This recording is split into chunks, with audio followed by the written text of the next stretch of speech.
Whoa, buddy. Put that thing back in its holster. We haven't gone anywhere. I don't understand. Check out the MichaelDukesShow.com for information on how to get access to the podcast. Welcome to the party, pal.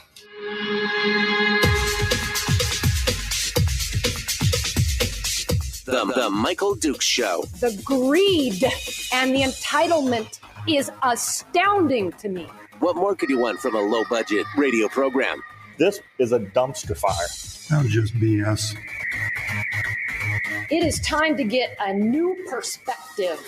We know just what you need, and we've got just the cure. Open wide and prepare for a steaming hot cup of freedom. I just don't fathom it. The Michael Dukes Show, streaming live across the world. Live around the world on the internet at MichaelDukesShow.com and across the state of Alaska on here's your favorite radio station and or FM translator. Hello, my friends. Hello. Just called to let you know. Hi. How are you? It's Thursday. And the post, how was your VD? No, how was your, not how is your, well, that got awkward real quick, didn't it? How was your Valentine's Day? Sorry. How was your Valentine's Day? Mine was okay.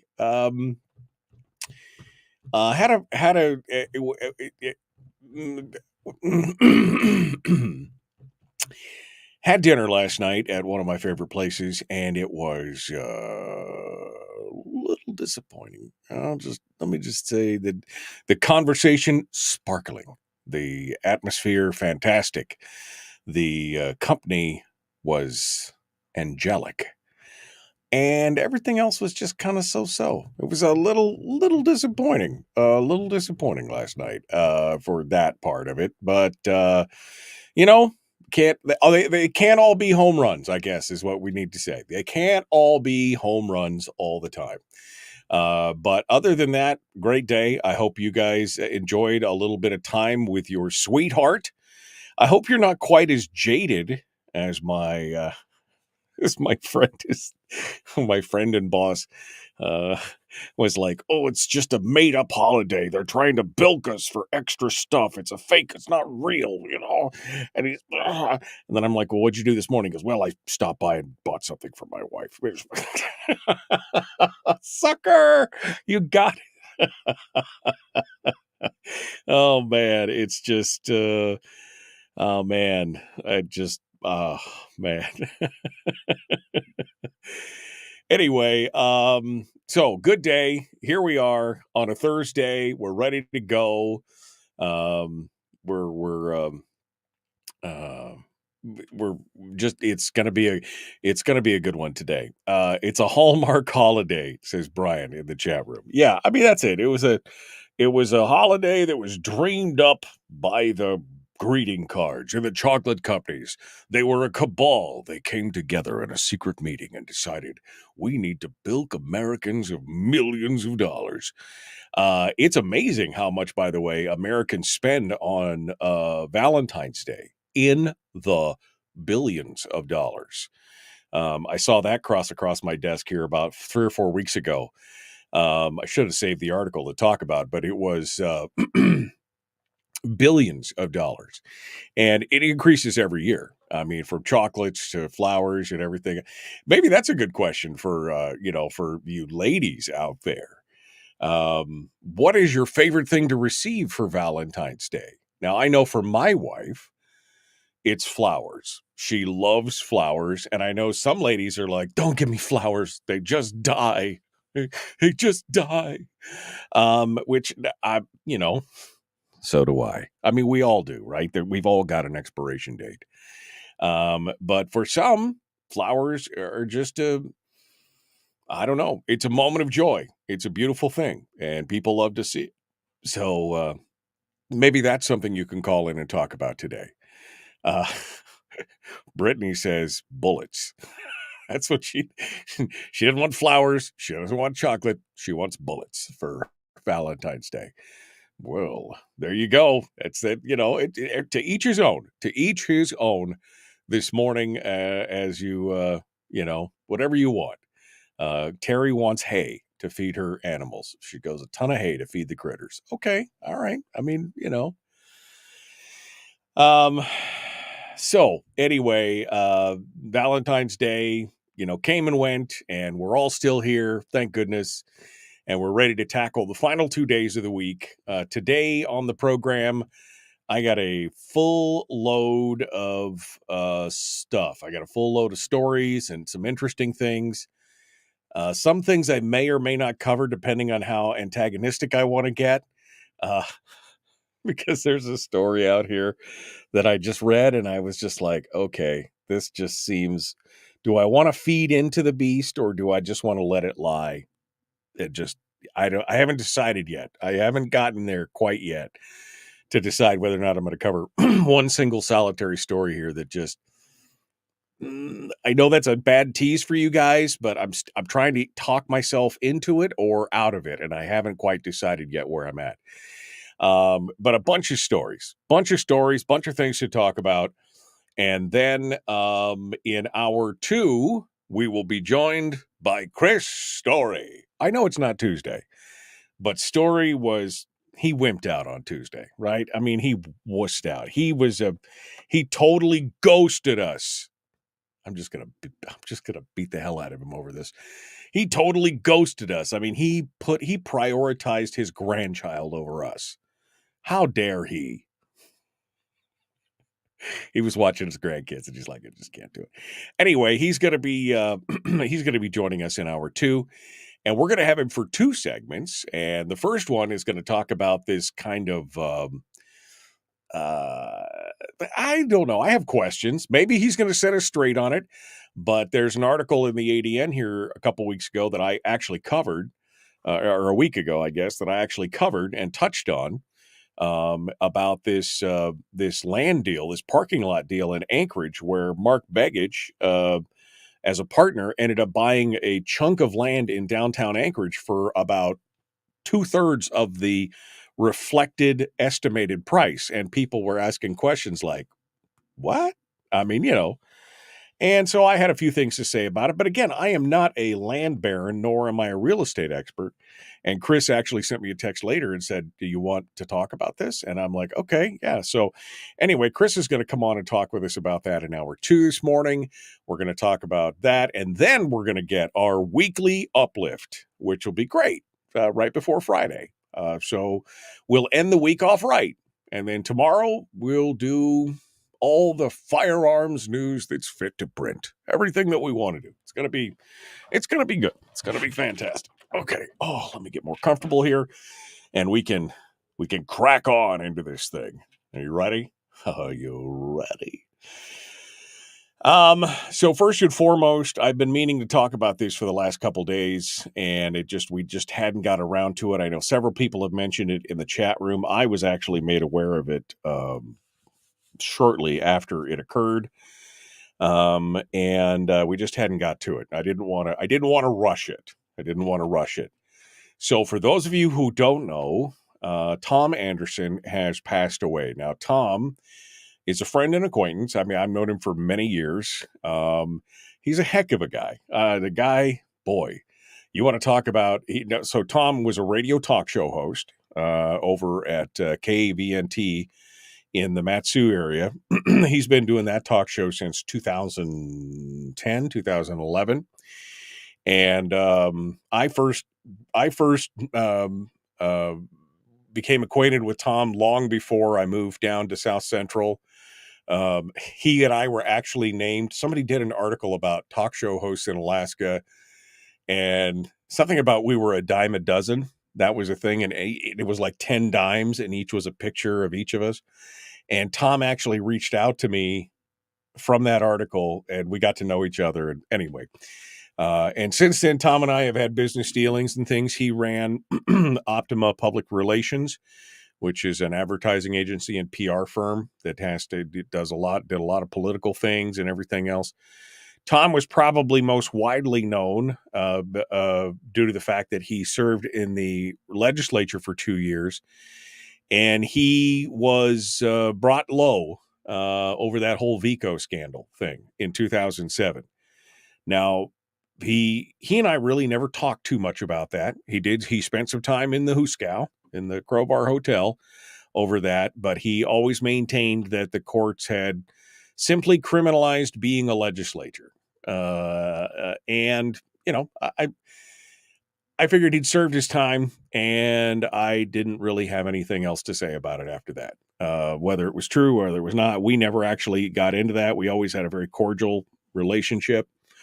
But a while back, I think within the last year or so, Tom had a stroke, and but he was coming back. I actually spoke to Tom about a week and a half ago, and we were talking about some stuff, and he just always had a zest for life. He was always, the guy could talk a mile a minute. I mean, he could really just go and talk about almost anything and be enthusiastic, and he loved what he did. And he, I remember that when he had a stroke, it took him a little bit to recover, but he was really working on it, and like his speeches had improved and everything else. But I mean, I talked to him last week, and he sounded almost like the old Tom all over again. He was really doing well, I thought. Unfortunately, he has now passed away about 4 or 5 days ago on the 10th, I think. And it's a sad day, because maybe you didn't agree with everything he did. Maybe you didn't agree with his decisions or whatever else, but there was a guy that lived life to the fullest, in my opinion. He loved everything he did. He was super passionate, and I think he tried to do the right thing. Maybe he made some mistakes back in the day. Maybe it was all, I don't know, but I'm sad to see him. I'm sad to see him go. Because, again, anybody with that kind of enthusiasm for life, whether you agree with him or not, but was always, hey, how are you doing? It was just, anyway, it was always reinvigorating. Sometimes it was exhausting. Sometimes I'd get him on the phone and we'd be talking, and it'd be like, it's been 20 minutes, Tom, I got to go, but sometimes it was just, but it was just always great. It was always great. So, my heart goes out to his wife, Leilani, who, he married later in life. He had been married to, Liesl McGuire, of all people, Senator Liesl McGuire. But he loved Leilani, and so I know that I know how important that was to him. So my thoughts go out to her and the rest of his family, and they're going to fly the flag half staff sometime here in the near future, because he was a former legislator. So Anyway, Tom, sorry to see you go, buddy. You will be missed by many, and just keep smiling. Just keep smiling, my friend. So that was the first and foremost thing I wanted. I wanted to give that a little bit of time. Just wanted to give it a little bit of time, and so I didn't want to rush that. So I've been waiting for that. So, okay, that brings us to the break. And we will continue the Michael Luke Show. Common sense, liberty-based, free thinking radio. We'll be back with more in just a moment. Don't go anywhere. We'll return. Chris Story, don't forget, coming up in hour 2. We'll be back right after that.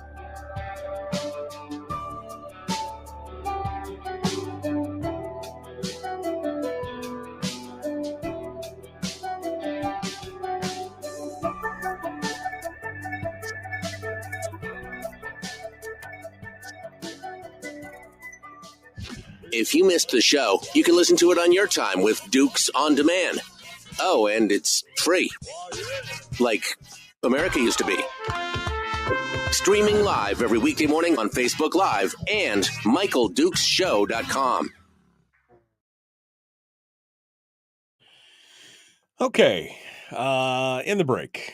Lots of stuff. Yeah, rest in peace, Tom. Yep. You're a good man. The way you describe acquaintances that pass is heartfelt. Thank you. I mean, they're just, and as I get older, I seem to be announcing more and more people. I guess someday somebody will be announcing my passing. I mean, I don't know on the air, but somebody will be announcing it. But yeah, like I said, Tom was, man, that guy was vaccinated with a phonograph needle. You know what I mean? He could just talk. Sometimes I'd look at my phone and go, oh, do I have time for this? Okay, I'll talk to you, Tom. But he was always so passionate and animated about stuff. You couldn't help but smile. You couldn't help but smile. Even sometimes while you were rolling your eyes. You know what I mean? Like, oh. But yeah, he was a good cat. He was a good egg, despite his past, and he will be missed. He will be missed for sure. All right. What? I don't know if I want to do this story, guys. I really don't, for a variety of reasons, because it's going to infuriate some of you, and others of you are going to go, yep. But I just don't know if I want to feed into it. Because I think part of the reason, first of all, it's an op-ed. Okay, so I want to tell you that first and foremost, it's written. But I think part of the reason it was written in such a way was to glean sympathy and to say, look at me, I'm a martyr. Does that give you enough of a hint? I just don't know if I even want to play into that card right now. Because I feel like that's part of the process and part of the problem with this. That this is, look at me, I'm a martyr. Look what I did for you. And look at how badly I've been treated. Anyway, so I'm not sure. It's on the front page of Must Read if you want to go look. You might figure it out from there. But I'm not. No, I'm torn. I'm just torn right now. So, what it is. What else we got here? No, it's not about Trump. It's about local stuff. Robert says the Chiefs celebration shooting is why we need the Second Amendment. I'll be honest. I'll be interested to see what comes out when they actually deploy facts about that shooting. I think you might find that it's some kind of criminal element having a beef during the Kansas City Chiefs celebration. I don't think this is some kind of the way that it's been portrayed and the facts that I could glean. Don't paint it as an active shooter deciding to go in and I think it was another one of the, and these are the ones that kind of you hear about to begin with, and then they disappear real quick because it turns out it was gang on gang violence that got out of hand, or a house party, or somebody that showed, you know what I mean? And that probably usually the people that end up being the perpetrators were already prohibited people and weren't allowed to have firearms and everything else. But of course, everybody's jumping on the bandwagon right now. But we'll see. We'll see what happens. Maybe we'll have more information tomorrow to talk about it on Firearms Friday. I don't know. We'll see. You're wasting time. It's precious. I wasn't wasting time. I literally was just waffling on whether or not I should cover that. And I've just decided that I'm not going to cover the story because I just don't want to feed into it. I really don't. We've talked about this before.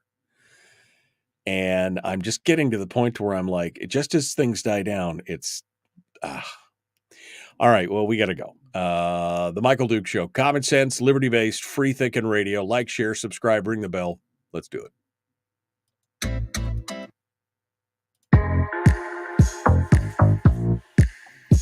The Michael Duke Show. Not your daddy. Wait, sorry. Not your daddy? Ooh, not your daddy's talk radio. Whew. I was scared for a second. Thought we were going down. Here's Michael Dukes and the show.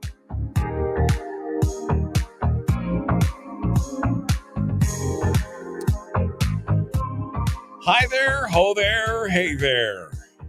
Wait, did I just call somebody? What? Hello, and welcome back to the program. It is the Michael Duke Show. We're broadcasting live across the state of Alaska on this, your favorite radio station, and or FM translator. I hope that you guys are ready for just another beautiful day in paradise as we continue on this week, getting ready for the weekend. My gosh, 45 degrees, 45, 46. It was 50 degrees at Merrill Airfield in Anchorage yesterday. And the worst part, I think it's just suckering us all. It's just suckering us all. That's what's going on right now. Because there's some kind of big high-pressure air shield on the eastern side of Alaska that's kind of holding back all the weather, according to one of the weather things that I was looking at earlier.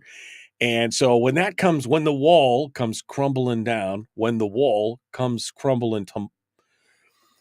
comes down, it's gonna drop the hammer on us again. This is fall spring, which is just in some ways very disheartening. But the real one's around the corner. But yeah, I mean, I would take this weather for the rest of the winter. Sure, give it to me. 35 degrees, 25, 35, 45 degrees. I would take that for the rest of the winter. But it's just nope. Nope. All right. Well, I gave out a bunch of hints about the story that I was debating talking about. I didn't want to talk about it, but anyway, I've decided that if somebody finds it and we talk about it, that's great. But I don't think I'm going to bring it up. Here's what I am going to bring up. I'm kind of excited about this. Again, not a huge fan or follower of a lot of national politics, but I believe we should be paying close attention to everything that we're doing in our own state. And it was kind of exciting to see because you just couldn't help, when the presidential primaries were in full, the early primaries with all the candidates, the dozen candidates that were out there running for president.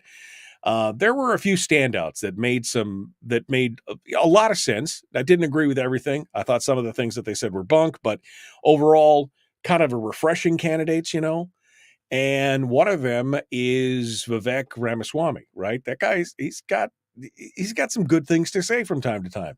Well, lo and behold, last night he took to Twitter and had some stuff to say that I think is good for us. Vivek Ramaswamy. I'm proud to endorse Nick Begich for Congress. He's in Alaska. One of the things I found is that, who loves the environment more than most people you've ever met is somebody who lives in Alaska. And you want to know who understands the importance of drilling in Alaska? The Alaskans. Nick Begich gets that. He's going to prioritize the interests of Alaskans.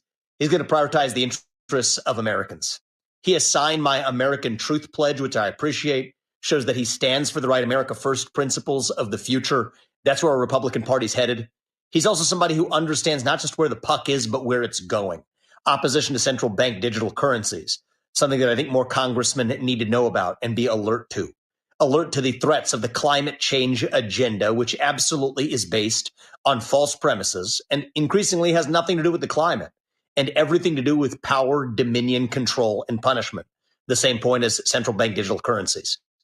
So this guy's from Alaska. He's going to represent Alaska well, but he's going to represent us well, Americans well in the U.S. Congress. And I do think it's going to take a fresh batch of leaders to drive change, not just in our party, but in this country. And so I'm going to encourage you all to vote for Nick Begich. I'm going to help him in any way I can. He's going to be a great congressman, and I have full confidence he's going to be doing a great job of representing the state of Alaska before long. So Vivek coming out swinging. And actually, he apparently had been receiving a lot of requests for endorsements and was screening them very carefully. And Nick Begich was the first. He was the first. He's the first endorsement that Vivek has officially come out with. So I think that's good. Because I'll be honest with you, I saw, we got Nancy Dahlstrom, who I'm sure is a very nice lady. But she is just kind of meh. She's business as usual. She is what I would consider to be the quintessential business as usual Republican. And I don't think we need that. I don't think we can afford that right now. Yet I still see something. There was something day before yesterday or something about the fundraising effort and everything else. And she's already outraised Nick Begich at this point and blah, blah, blah, blah, blah. And it's disappointing. And who knows with this whole jungle primary ranked choice thing, what is going to happen coming up into the primary. I'm sure that Nick will make it into the top 4, but I just see a replay of what happened between Palin and Begich to begin with. And in the actual ranked choice general. And that concerns me. I think that as much as I like Sarah Palin as a person, and as much as I liked her when she was governor, I think she's kind of gone off the reservation since then, in a little bit of self-aggrandizement and the celebrity and some of the other things that went on. And I think she got in the race, quite honestly, for the wrong reasons and stayed there for the wrong reasons. And it's unfortunate. It really is. It's unfortunate. And it's what led, of course, the ranked choice voting ultimately is what led to Mary Peltola being in Congress. So this rematch, per se, should be very interesting. But I think this is going to go a long way. I think there was a lot of people who are listening to the things that Vivek said, and while maybe not always agreeing with him, he was saying some things that I think a lot of independent voters, not necessarily Republicans or Democrats, but a lot of independent voters were thinking he was saying them out loud. I think that's why not only was he a polarizing figure amongst the main political talking heads, but it's one of the reasons why he resonated with so many people in so many ways. He, of course, has bowed out now and endorsed Trump. But his endorsement of Nick Begich, I think, is a positive step. Now we'll see what happens. We'll see where it goes. We'll see if that makes any real difference. But it was good to hear. And speaking of Nick Begich, he is going to be back on the program. He's going to be back. I got to look real quick because I can never remember. He's going to be back on the program next Monday. Nick Begich is going to be joining us as well. So that should be we'll have him back on at 7 a.m. Because I just want to have Nick on for a while here to talk about all the stuff and give him as much visibility in his candidacy as as I can help out with. We will offer the same opportunity for people like Nancy Dahlstrom, if she wants to come on. And but I have questions about Nancy. Well, I have some questions about her performance as lieutenant governor that would, to me, have a direct impact on her efficacy as a candidate for Congress. Mainly, I'm still wondering about that whole report that Mike Showers talked about that we know about from Kelly Shabaka that was the report on the electorate, on the election system, and how we still don't have that. We still don't have that here with us, and that's a little it's a little frustrating. And so I've got some questions about that. Also coming up for you folks up in Fairbanks, and we're going to get a chance. We're going to be talking with Dennis Prager on this program. Now, for those of you who don't know, Dennis Prager is of course, a talk show host, Dennis Prager Show. It's just a national show. He's the founder of Prager University. If you've spent any time online, you've probably seen a video from Prager U. They've done some amazing stuff in the space on stories and accurate thought and culture and all kinds of stuff. I really respect him, and I'm looking forward to talking to them. But the folks in Fairbanks are going to get a chance to join Dennis Prager. He is going to be in Fairbanks on Saturday, the 24th, so 9 days from now. Dennis Prager is going to be there in Fairbanks. And so if you're down in Wasilla and want to take the trek to Fairbanks, now is the time, baby. He's going to be at a luncheon lecture at the Westwood Resort from 11:30 to 1:30. You can get tickets for that. They're just $75 a person. And then later that night, there's going to be a private reception and a dinner at the Auto Museum there at Wedgwood, the Antique Auto Museum. And there'll be a meet and greet, and there'll be a photo op and everything else. Tickets for that are $250. They're a little more expensive, but there's only going to be 50 people there. So it's kind of a real cozy, intimate setting. It's going to be great. So if you want to get tickets to this right now, all you got to do is go over to the website for the Alaska Family Council at akfamily.org, and you can get tickets there. Or tomorrow, I'm going to be giving away a pair of tickets. And then I'm going to give away a pair of tickets next week as well. I'm going to give away 2 or 3 pairs of tickets. But I have to work on how I'm doing this right now. I'm going to post some on Facebook. So if you don't like my Facebook page and you don't know where it is, you're going to miss out on a chance to get some tickets, because I'm going to give some tickets away on my Facebook page. I'm also going to give away some tickets to one of my Common Sense Corps folks. And then I'm going to be giving away some tickets on the air as well. All right. So that's all coming up. But if you want to find out more about this, you just got to go to akfamily.org, and you could see everything that's going on. Dennis Prager in Fairbanks. He bypassed Anchorage. I don't know why. I mean, not that, look, I live in Wasilla, but I mean, Anchorage is the largest place. You'd think that it's interesting to see, but Fairbanks is getting all the juice on this one. Folks on the peninsula, I can hear you shaking your fists at the sky. Why? I don't know. I didn't organize it, but and we're going to have Dennis on.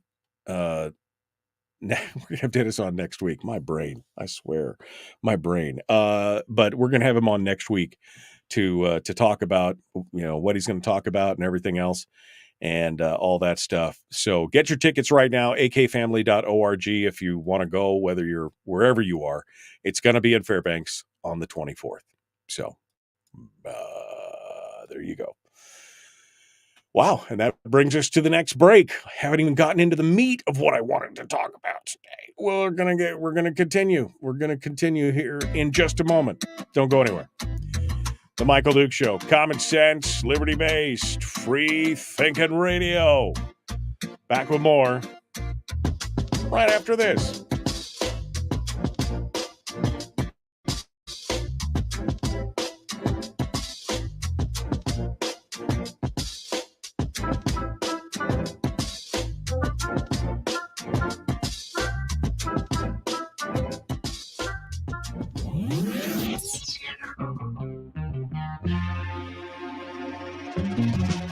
Running on 100% pure beard power. Oh, also some coffee. We dip our beard in coffee. Ha, nice beard. The Michael Duke Show.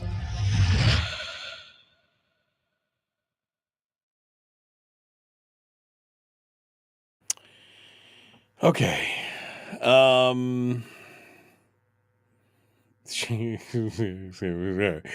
I'm going back up here. Chris says, wow, Vivek said something good. I mean, I think he said a lot of things good to begin with. Rick said of Nancy Dahlstrom, did she get the voter rolls cleaned? No. No, she did not. Jim says, does Sarah still live in Arizona? Yes, she does.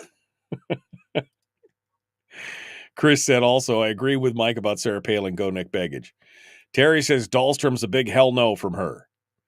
Lynn, and I hadn't heard this, we'll have to talk to him about this on Monday, but she said Nick is committed to bowing out if he isn't the top Republican vote getter in the jungle primary.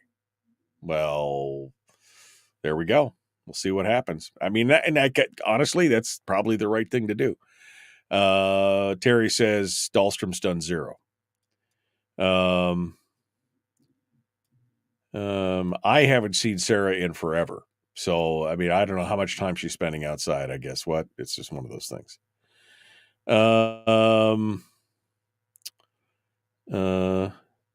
Rita says, Nick Begich continues to go out and meet the voters. Nancy appears to be following in Sarah's political footsteps of collecting funds from big donors and bypassing the voters. Yeah, Jeannie says Dennis Prager is one of the wisest men in the world. He is a very, very sharp guy. Definitely a scholar. Definitely a scholar. And so it's I'm looking forward to it. I have watched PragerU videos for years. And I've given some money to PragerU when they got demonetized by YouTube for daring to publish something that was against their narrative and blah, blah, blah.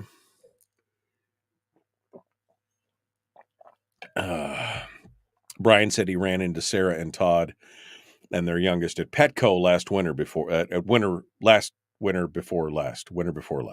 Okay. Yeah. It's been a while since I've seen her. It's probably been 2 or 3 years since I've seen her as well. Anyway, such a hot mess. That whole thing, the whole ranked choice and the jungle primary thing and everything else. And it just such a hot mess. I could see the handwriting on the wall on that stuff. I could see it coming down. I mean, I voted for her. She just happened to be one of my last choices. Because I believe that Nick was, I believe that Nick was the guy. I believe that Nick was the guy that was going to do well. I also voted for Chris By, because I really like Chris, and Chris had a lot of great things to say. He was the Libertarian candidate. But anyway, what?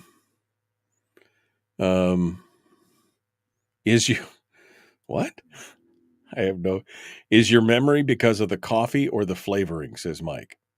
I'm not sure exactly what that means. I'm not exactly sure. Maybe it is the coffee. Maybe it's because I'm not sure exactly what's going on there.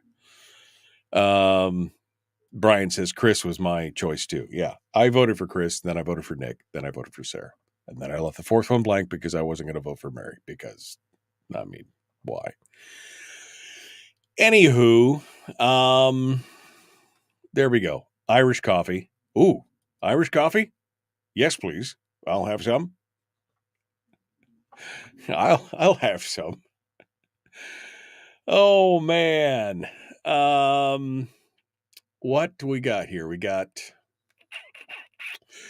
just a couple. We got 2 more segments. I better organize my stuff here a little bit better because I was going to do it. All right. Got it. I am not going to cover that story. Nope. Decided. So let me close that so I don't accidentally do that. And we're going to talk about Joe Biden's no good, very bad day. Are you ready for that one? That's what I'm. Okay. Good morning. I think I've seen an ad for Nick Begich at Crema at the corner of KGB and the Palmer-Wasilla Highway extension this morning. I've seen an ad or seen that Nick is at Crema. Well, if he is, I'll stop by and say hi. It'll be fun stuff. Okay. Good morning, Charisse. Charisse Millette joining us, former legislator on YouTube. Hello. How are you?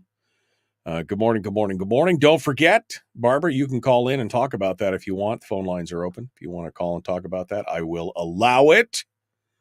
I will allow it. How about that article about how Alaska is the most corrupt state? I will we can go over that, but there's not much to it, even to the original report. The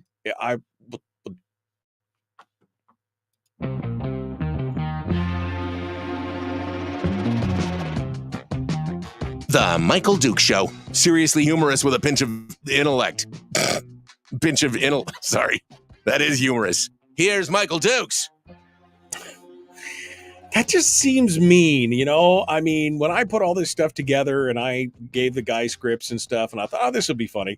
But after a while, it just seems mean. I mean, even to myself. Like, but it still is pretty funny. It really is pretty funny, right? I think so. All right, let me, somebody just asked about this in the chat room. So I will throw this, I'll throw stuff to the wind and I'll just jump into this. There was a report, and this came out through an article on LinkedIn, that was talking about, the corruption in Alaska. And it was posted originally on Unishka, which is, I forgot to look about what is Unishka. Before I say it, I just want to make sure this is from a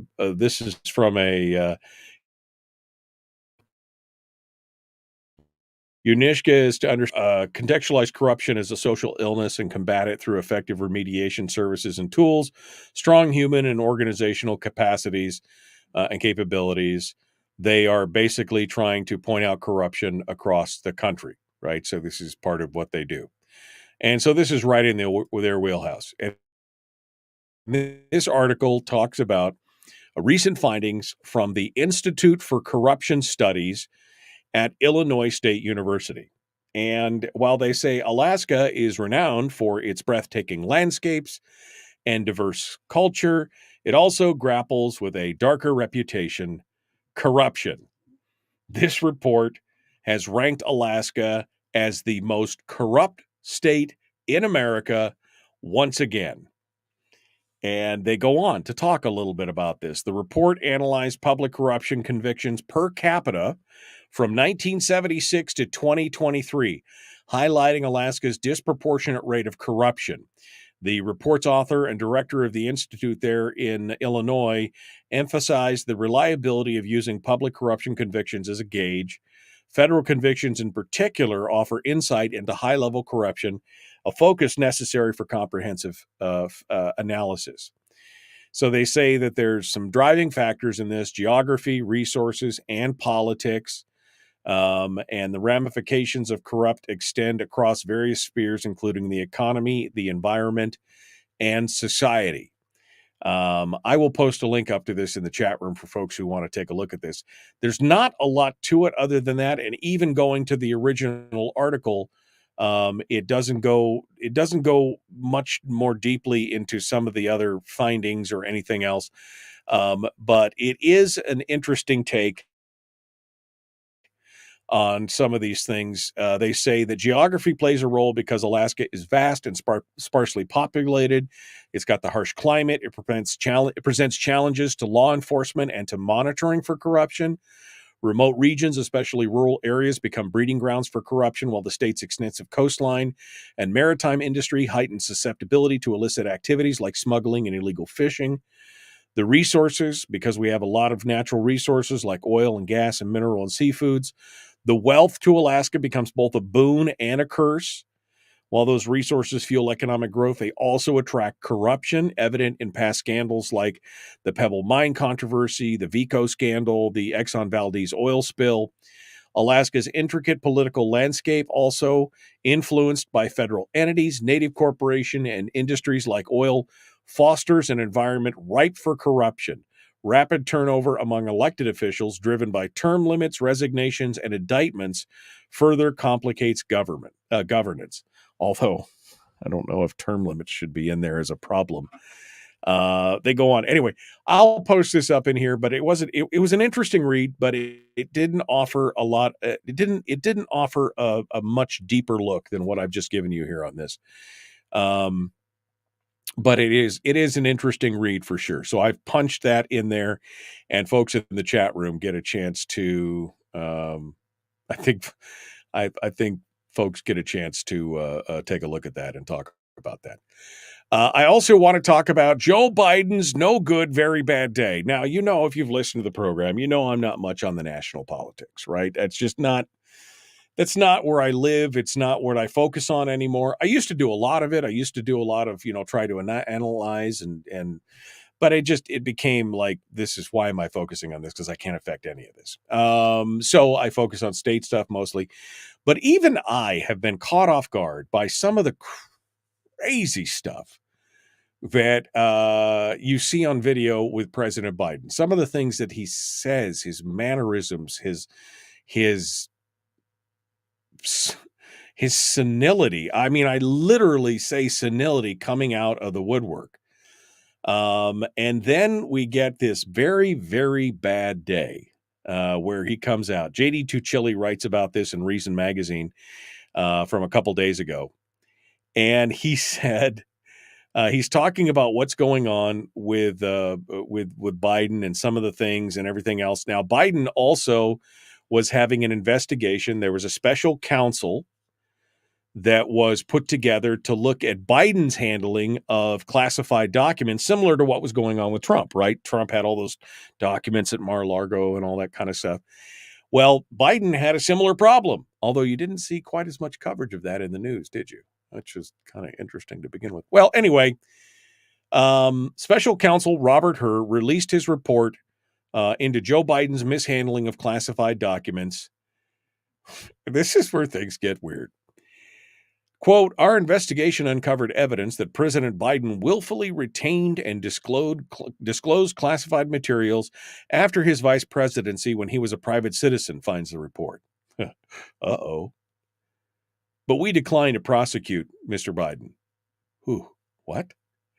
At trial, Mr. Biden would likely present himself to a jury, as he did during our interview, as a sympathetic, well-meaning, elderly man with a poor memory. What? What?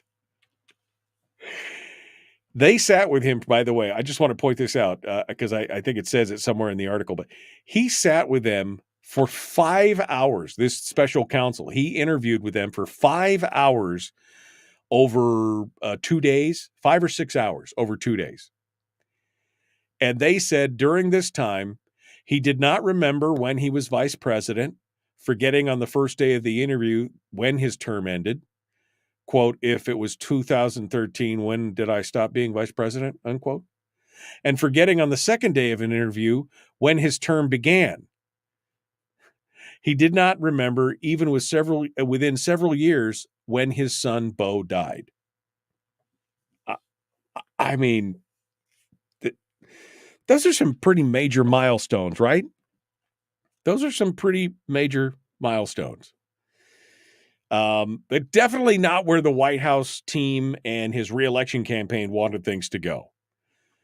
The president then got up himself and bitterly responded in a press briefing where he welcomed the decision not to prosecute him, but denounced the aspersions of his cognitive abilities and said, quote, my memory is fine. Then he took a question about Israel. And he answered, as you know, initially, the president of Mexico, El Sisi, did not want to open up the gate to allow humanitarian material to get in. What? Abdel Fattah el-Sisi is the president of Egypt, not Mexico. Jeffrey Toobin from CNN is quoted as saying, Mexico? Mexico? Where did that come from? That's the only thing anyone's going to remember for this. And it's the truth, folks. It's the truth. I mean, how many videos have you seen of Joe getting stuff mixed up and just, I mean, it is terrifying. In a Snap end of the week poll by YouGov, 47% of respondents say Joe Biden's health and age will severely limit his ability to do the job if he wins in November. 32% say the same about Trump, but 1/3 is a hell of a lot better than half.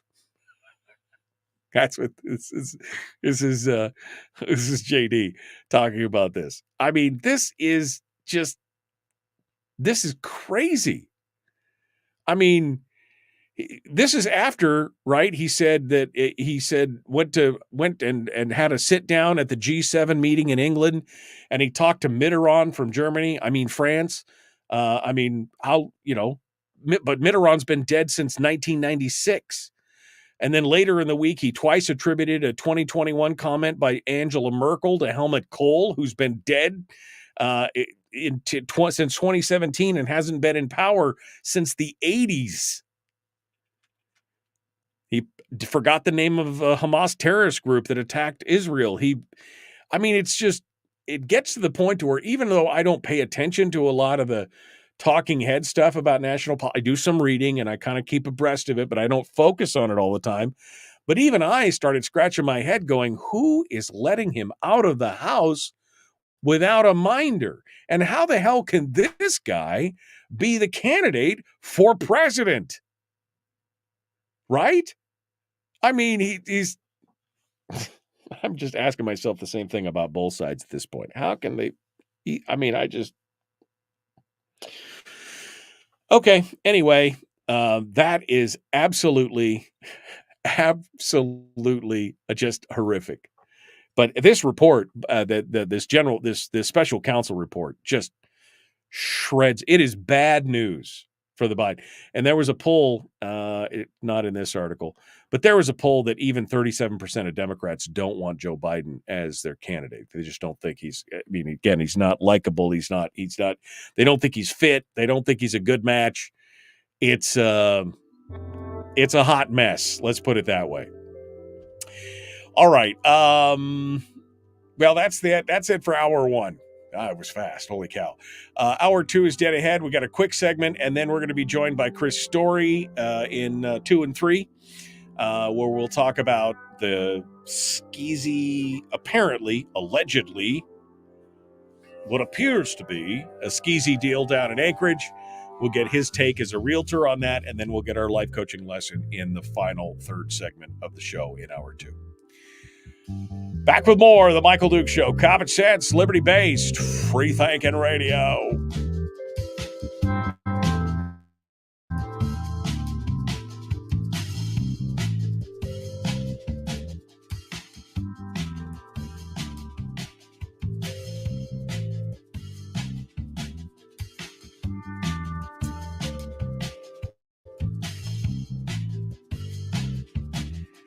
Okay. Oh, man. From our offices in rural Juneau. What?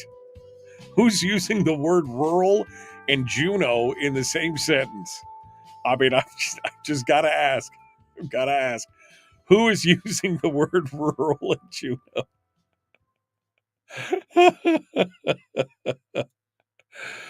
Oh, man. Oh. I'm scrolling down here. Widespread corruption. Rob said in regard to my comment on this article about the Alaska's most corrupt state, he said widespread corruption is a common symptom of the petro state. Absolutely.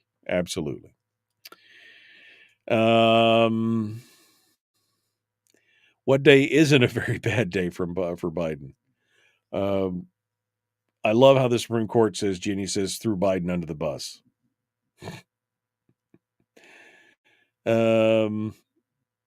I love it when Biden loses his mud. I don't know if she's saying mud or mind. I have it on good authority that he is literally an abusive tyrant. That would not surprise me. That would not surprise me. I'm surprised his underwear is on inside of his pants. Want to bet that the DNC switches him out at the convention? Maybe, but that would be interesting. I mean, who they're going to switch him out with? Gavin Newscomb? Newscomb? You cannot make this stuff up. You're 100% right, Bill. You cannot make this stuff up. I mean, this guy just, ugh.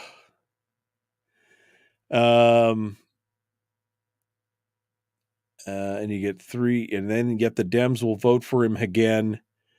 And yet the Dems will vote for him again. Levodopamine is what is keeping him cognitive, said, which I'm assuming is some kind of medicine. Is that what it is? Did you see his video about the Super Bowl, about ice cream and the shrinkflation and all that kind of stuff? Way to go, Joe. Remind people that inflation is killing them, even though it's shrinkflation. Remind them that. That's the thing. Oh my God, really? And this is what kills me. All the lackeys and the lapdogs are walking around like, oh, no, he's at the top of his game. Janet Yellen, says Richard, from his administration just said yesterday that Biden is, quote, at the top of his game.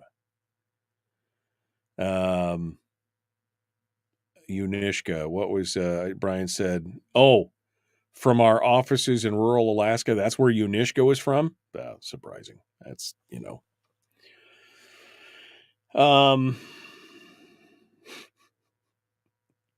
I didn't realize that that's where Unishka was from. Anyway, there's not a lot of substance to that article. I mean, I can believe it in total. I mean, that's like a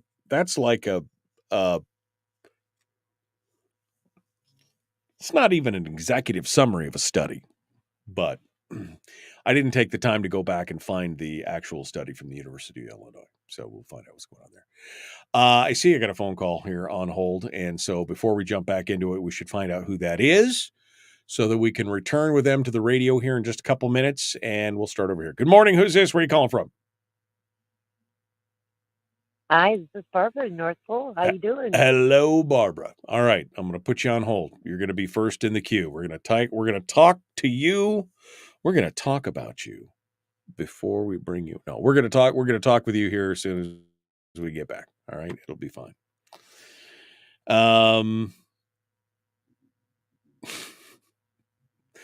Good morning. Biden gets really saucy when his diapers are loaded. You could just go through this whole thing. I mean, there is video after video of him just, and now, of course, I saw one on Twitter the other day, and I know I shouldn't do that, but I'm hardly ever on Twitter, but I got the Vivek quote today that came off of Twitter, but occasionally I'm on Twitter, and I saw that and I can't remember where it was, but it was someplace public, and it was Biden speaking, and he did a Biden thing. It was like he was a Muppet on crack or whatever. He couldn't string his words together. And so I just scrolled down through the comments, and the people were like, oh, this is just a deep fake. You Republicans and MAGA heads or what? I mean, it just, it's all a deep fake. And it's just like so much denial about this guy is not competent to, I have questions about the stability of Trump, and I know many of you are Trump supporters and everything else. That guy scares the hell out of me because he scares the hell out of me. Let me just put it that way. I'm not sure either one of them is emotionally qualified to be president anymore. But Biden especially, that guy, he's got to have Velcro shoes. I don't think he could tie his own shoes. It's insane. Absolutely insane. But it's so. But again, you just can't tell. But you could show people the facts, and they're like, "Oh no, it's fake news. Oh no, it's a deep fake. Oh no, that's not. He didn't really say that. You're just spinning his words." I just watched 30 seconds of him struggle to string a complete sentence together, and it's just you just you can't make this stuff up, folks. You cannot make this stuff up. All right, we gotta go. The Michael Duke Show, Common Sense Radio.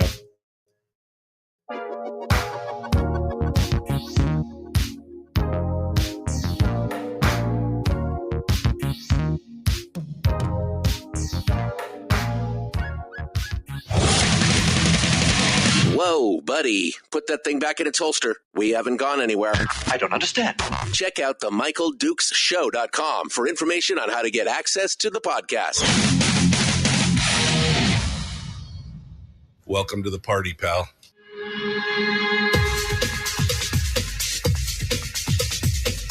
The Michael Dukes Show. The greed and the entitlement is astounding to me. What more could you want from a low-budget radio program? This is a dumpster fire. That was just BS. It is time to get a new perspective. We know just what you need, and we've got just the cure. Open wide and prepare for a steaming hot cup of freedom. I just don't fathom it. The Michael Dukes Show, streaming live across the world. Live around the world on the internet at michaeldukeshow.com and across the state of Alaska on this, your favorite radio station and or FM translator. Welcome to Hour 2 of the big radio show. Thank you for coming on board and joining us today. If you're just getting up and just getting ready to go to work and being part of it, we had a fun hour last hour, and we're going to continue that. I got one phone call on hold. We're going to jump to her in just a second. But again, I got to remind you that we're going to be giving away some tickets tomorrow for Dennis Prager, who is going to be live in Fairbanks. Dennis Prager from PragerU, who is the founder of PragerU and also, of course, the host of the Dennis Prager Show, is going to be in Fairbanks on Saturday the 24th. He's doing a luncheon at the Wedgwood Resort, which you can get tickets for. And then later that night, he's doing a private reception and dinner for only 50 people. It's going to be a quaint little cozy gathering, a little get-together. And I got some tickets to the luncheon that I'm going to be giving away tomorrow and throughout next week. And we're going to talk to Dennis Prager next week as well. So that should be fun. If you're looking to get tickets, you're in the Fairbanks area, or you want to drive up to Fairbanks, you'd be willing to drive to Fairbanks to go meet Dennis Prager. You can get your tickets right now at akfamily.org, akfamily.org. But we will be giving tickets away starting tomorrow. I've got, how many pairs of tickets do I have? I got some pairs of tickets to give away. I think I've got 10 pairs to give away. So we're going to be doing, so if you haven't liked my Facebook page yet, if you haven't followed my Facebook page, now's the time to do it, because I'm going to give away some tickets on the Facebook page. And if you're not a member of the Common Sense Corps, which is the Cool Kids Club, I'm also going to give away some tickets in the Common Sense Corps. So you guys, if you want to help out the show, that's where you go. All right, we gotta get things going on. On the phone right now, we're about to jump into this, and we are going to talk about what's going on in Fairbanks tonight. The Borough Assembly is meeting to talk about that big ordinance to bypass the tax cap. And Barbara Haney is on the phone with us this morning to remind us and give us all the details. Good morning, Barbara. Good morning. Well, that Dennis Prager thing does sound like a fun event. I hope people take a look at that. But I also hope tonight that they show up at the Borough Assembly chambers, or email, call in, testify. You can testify by phone. They have an ordinance. They want to bust the tax cap and raise the minimum revenue amount by $10 million. And they want to do it through a special election. and they want to do it through. Well, do they still have the I don't dueling? know if you could hear me or not. I can. Do they still have the dueling ordinances now where they're going to have two different dates on it? Do they still have the special election one and the one that goes to October? I thought they were killing the special election and pushing it to October because they just found $13 million in the couch cushion somewhere. Well, they haven't adopted the substitute yet. So on my end, I have to wait for them to adopt the substitute. Even so, you still folks need to get in there because that substitute was not adopted.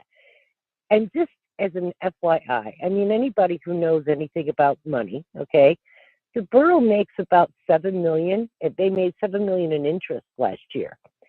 Now, if you think about it, what is the principle that they have that generated that $7 million? It's a very good question. I've been very impressed with our with the people who invest money at the borough because they outperform the permanent fund, and that is just phenomenal. So I don't know how large that principle is to know what rate of return they're getting, but that's just the beginning. And then they had the $13 million that they magically discovered from some project, and then they haven't even talked about the 17% reserve they always put away every year.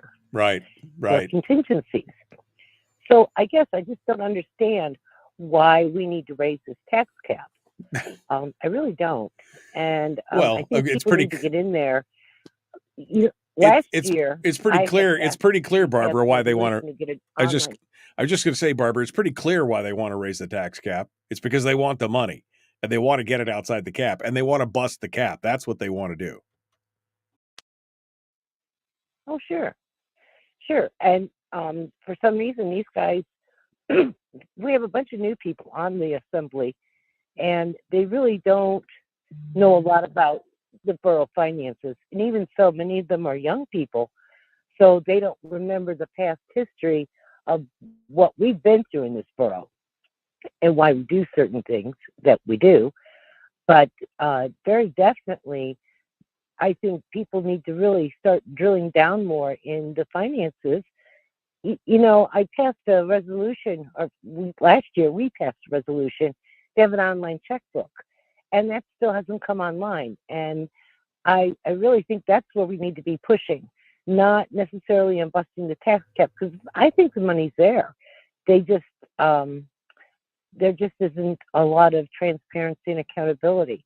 But if we're generating $7 million in interest income, I don't know what kind of investments I know their investments are fairly liquid, treasury bill type things, and that's not a real high yield interest rate. So there must be a pretty big balance there to generate that kind of interest income.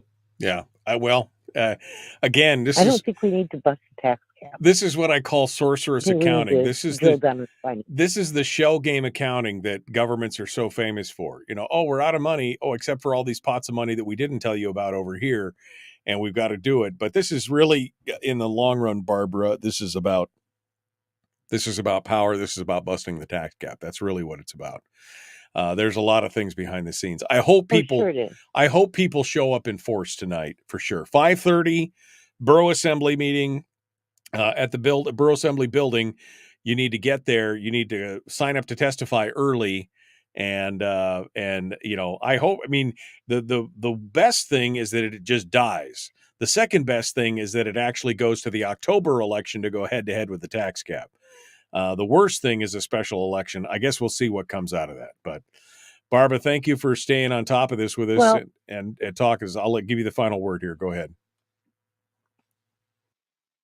Yeah, and the one thing I want people to be aware, the phones at the Borough Assembly apparently, are at the Borough Building apparently have been acting up. The usual call-in number is 907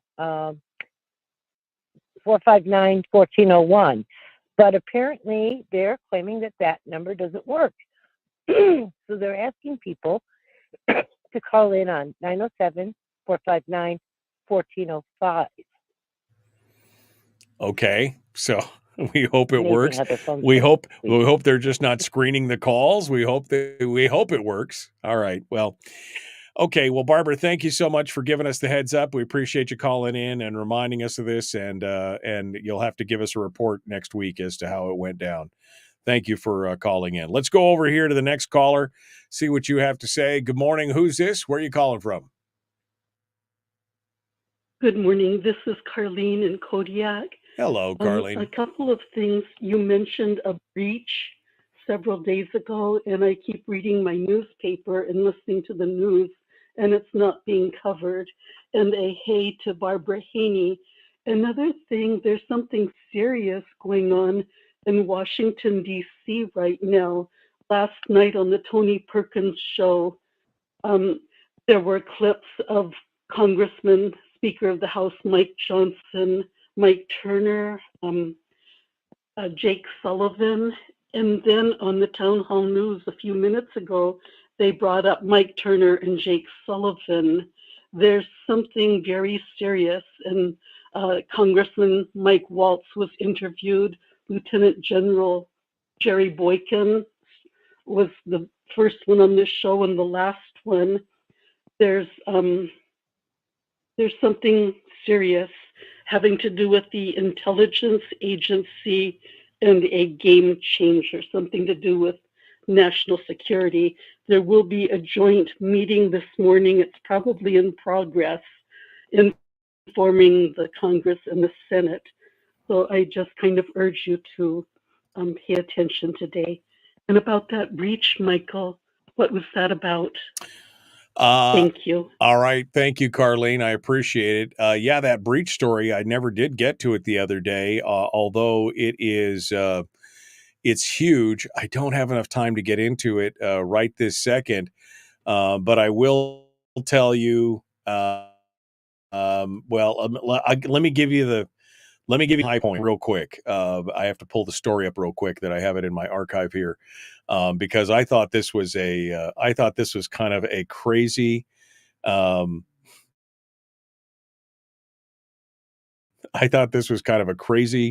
story. I'm sorry, pulling it up here. Come on, internet, be faster.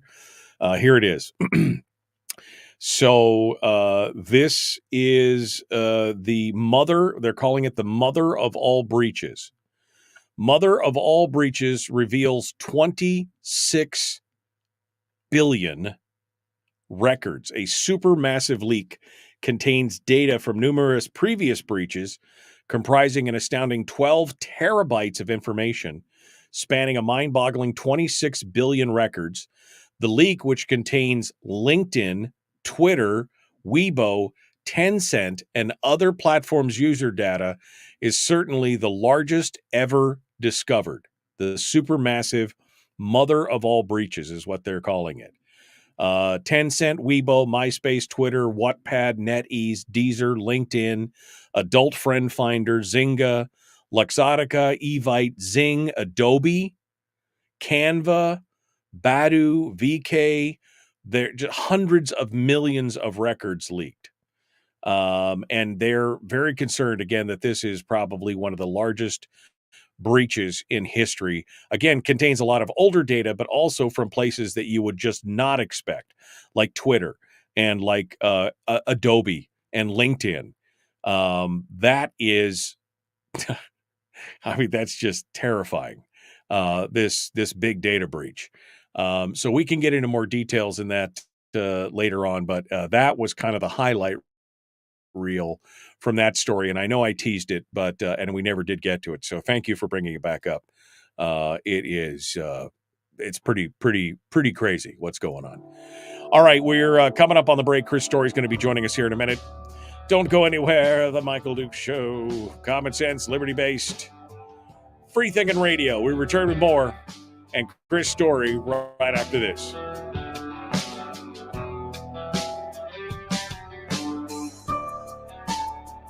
We're broadcasting live through a series of tubes, allowing all of these entities to provide streaming stuff going on the internet. Well, it's kind of hard to explain. Sorry. Streaming live every weekday morning on Facebook Live and MichaelDukesShow.com. Okay, we're in the break, and I know I shouldn't do this, but I'm going to engage just for a minute because it's just so. This is just proof positive that people hear exactly what they want to hear. Harold says Biden is the subject to a deepfake AI videos, and this show swallowed it hook, line, and sinker.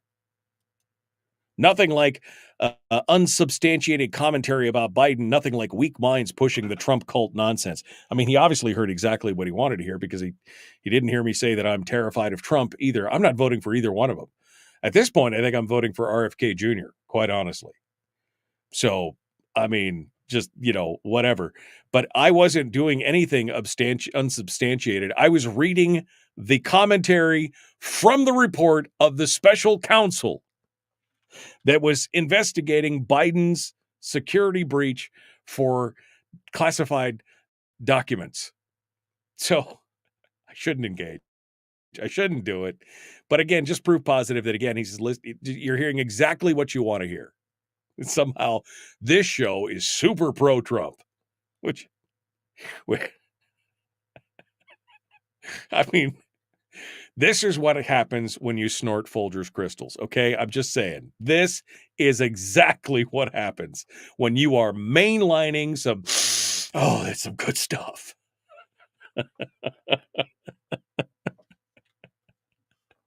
I mean, oh God. Anyway, I just had to throw that out there because he's just hearing exactly what he wants to hear.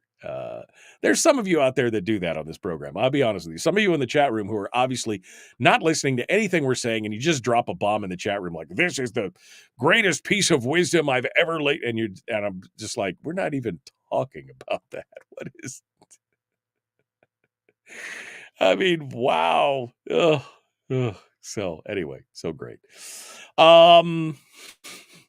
Let's get over to the stuff, shall we? Oh,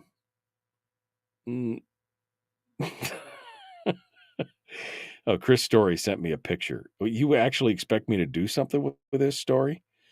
Dude, you are just, let me download that picture, I guess. I'm going to save the picture. I don't think we're going to get it on this time, but anyway, let me, excuse me while I whip this out.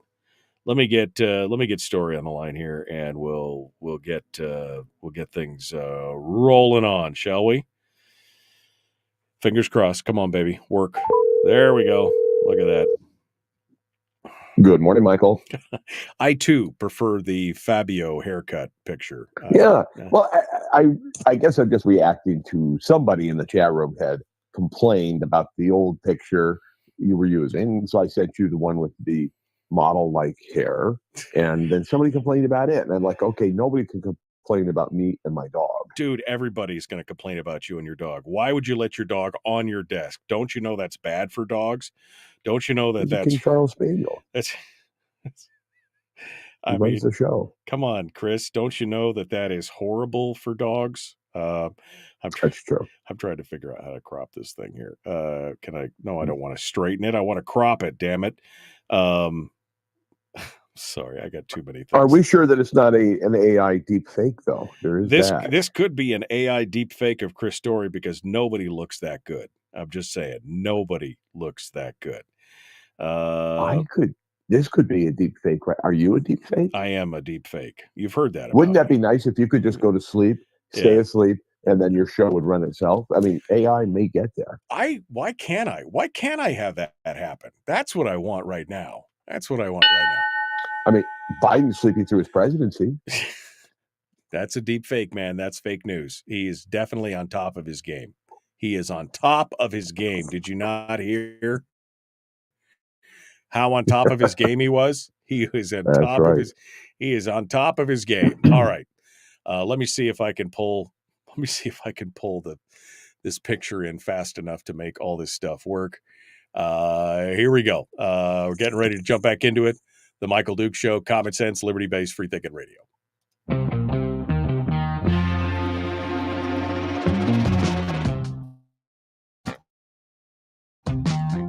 The Michael Dukes Show. Seriously humorous bunch of intellect.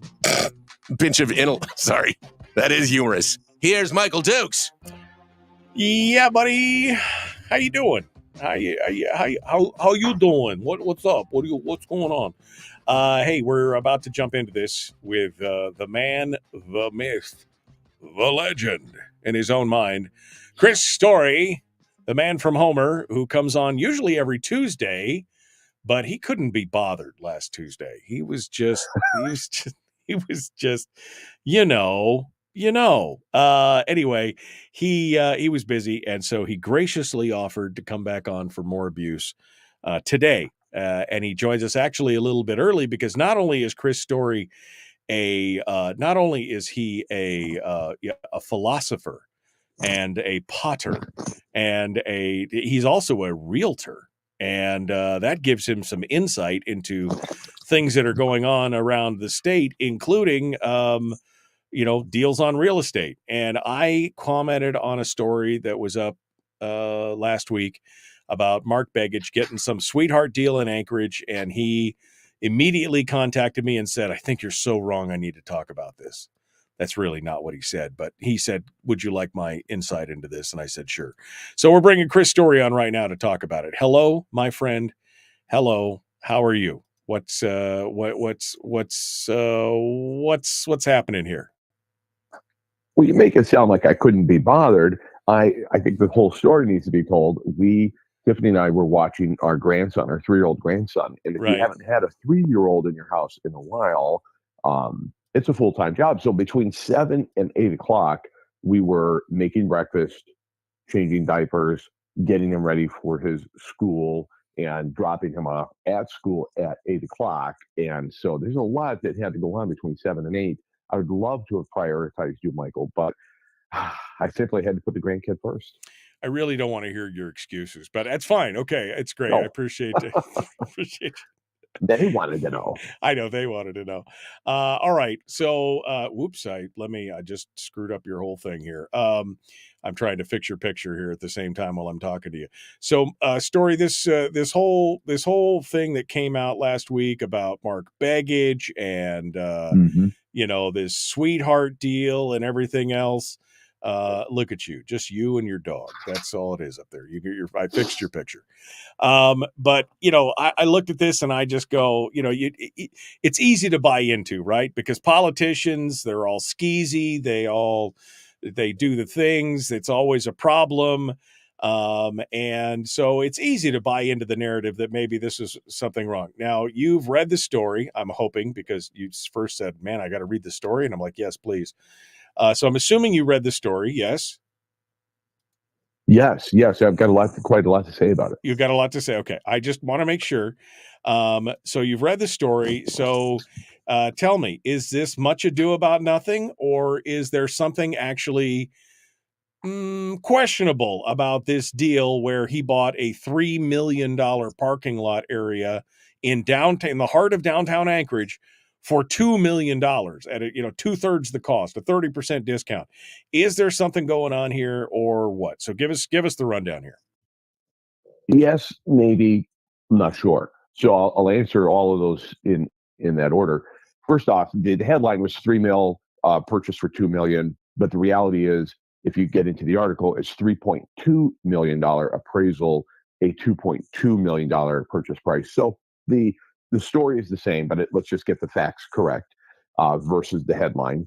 And I guess if you dig deeper, it is an appraisal from 2019.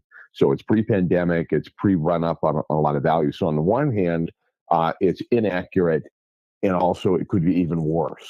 Like maybe it's actually worth $4 million or $4.5 million today versus the 3.2 of 2019. But those are maybes and unknowns. And so I wanted to just kind of dissect this as from a real estate broker's perspective. So just understanding what is fair market value as defined. Fair market value is the least a willing buyer will pay, the most a willing buyer will pay, and the least a willing seller will accept. So an appraisal from 2019, when you're talking about a sale that occurred in 2023, that appraisal is irrelevant. That appraisal has been extinguished long ago. A lender will not use an appraisal beyond 6 months. because the market changes, it's irrelevant. So it's not quite the smoking gun that Nathaniel, or is it Nathan or Nathaniel? I forget his It's name. Nat. Hurts It's the Nat. author. It's Nat. just Nat Hers. That's it. Yeah. I think Nat would love to have found this big smoking gun. I don't think it's quite that, but I appreciate that he brought it to our attention because it highlights something else, and I'll talk about that in a minute. But just getting back to the valuation, I think it could be missed that this is an appraisal versus fair market value. An appraisal is just a glimpse, and it's an opinion. It's one person's opinion based on the market. And it could have been an income approach combined with a comparable sales approach and a cost to construct approach. All three could have played out here because it's my understanding this is a working fee parking lot. And so it's not just a bare piece of ground. It's actually a functioning business, if you will. And the municipality wanted to scrape it off their shoe, sell it to the guy who's refurbishing the downtown hotel next door, putting a great deal of money into it. It made sense for them to offload it. And apparently, because they were, the municipality is not the best at running any kind of business, let alone parking, could screw up a two-person parade.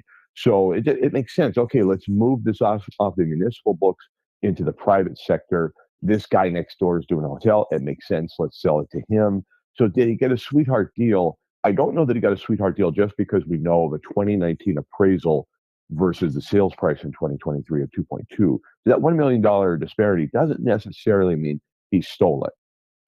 However, my bigger issue with this. I was just going to say, however, if you're saying that no lender will go with an appraisal that's older than 6 months, where's the new appraisal? I guess is my first question. But go ahead, you dive in. Yeah, you've touched on it exactly. The disposition of public property needs to be done carefully.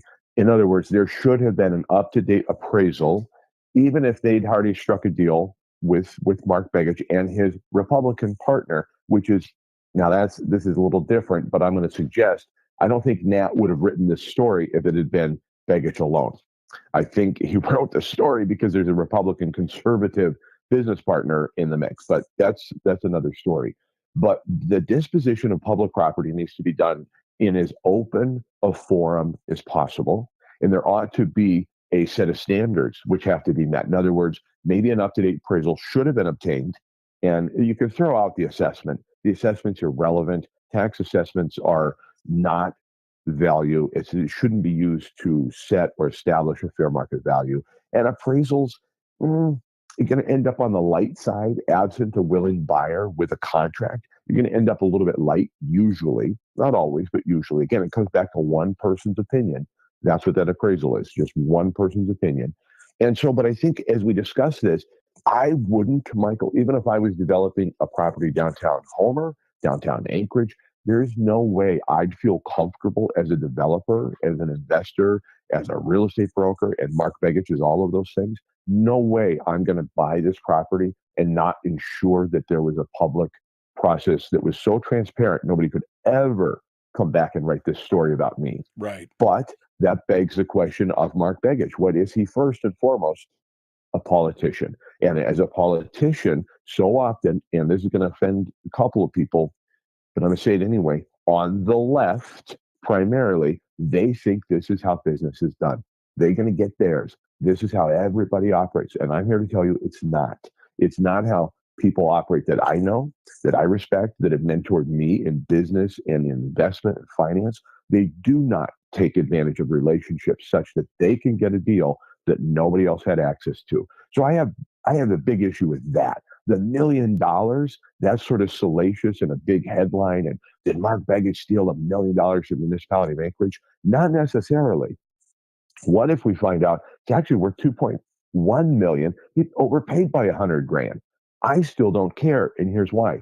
The disposition of the public property needs to be done so transparently that this article would be mute, irrelevant, never had again. So that's what I think people should be focusing on is how did he get access to a property and purchase a property like this without a public process? It should be notorious. It needs to be publicized. There needs to be a sealed bid process. And everybody should have had an opportunity to at least know about this before Mark Begich seized it. Whether he got $1 million deal off, the top, or whether he overpaid by 100 or 200,000. I don't care. What I really care about is how did this happen in the cover of darkness? Yeah, I mean, I think that definitely is the deeper that is definitely the deeper problem here is the process was a standard process follow. If they were going to sell off some other piece of government property, municipal property, would this process be followed in exactly the same way, or would there be a totally different process? I mean, I have questions about that because And before we get the news out, remember also I'd advise anybody in the municipal area of Anchorage, uh, he's increasing. He's now going to pay tax on that property forevermore. It's now in private hands. It's now going to become an economic engine for the city, as is his hotel. So it shouldn't be lost on the people of Anchorage that he's actually doing some good here.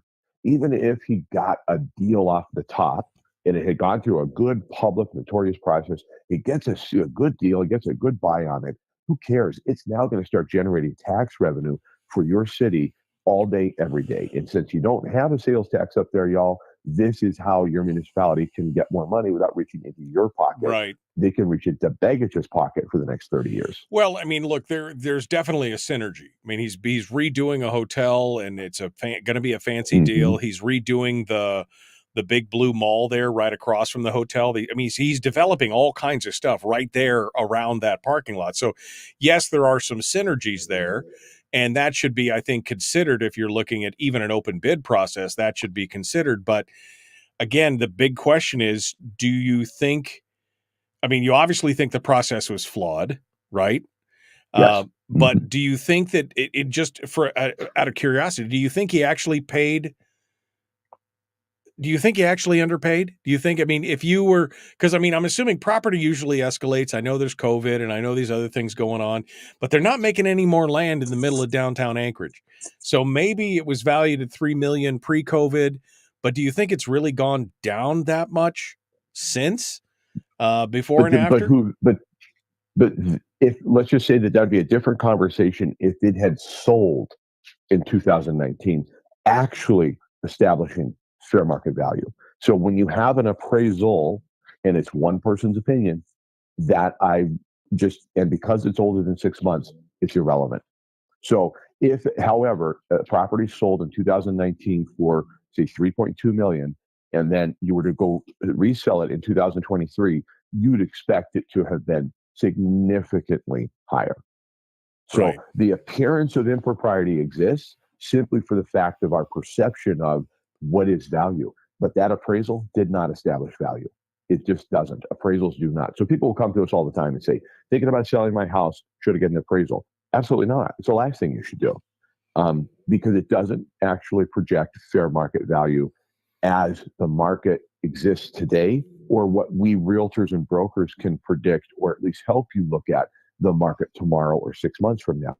Right. And so that said, real estate brokers weighed in on this in the article and talked about, well, I looked around a little bit and I think it was worth more. Again, absent a willing buyer and a seller, you've still not achieved fair market value. You just have collected a few more opinions. Right. And So those opinions are worth exactly what you paid for them.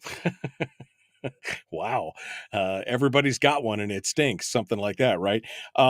So the bigger story for you here is the story about, or really kind of the undertones, because he doesn't really cover this in the story, but the real Correct. story here should be about the process. Is there a process in place for disposition of public property, and was it Correct. followed? That should be the bigger story in this whole thing. Especially when you have Governor Dunleavy talking about disposing of more public properties into private hands, increasing tax base, increasing opportunity to own Alaska. Such a fraction of Alaska is in private hands already.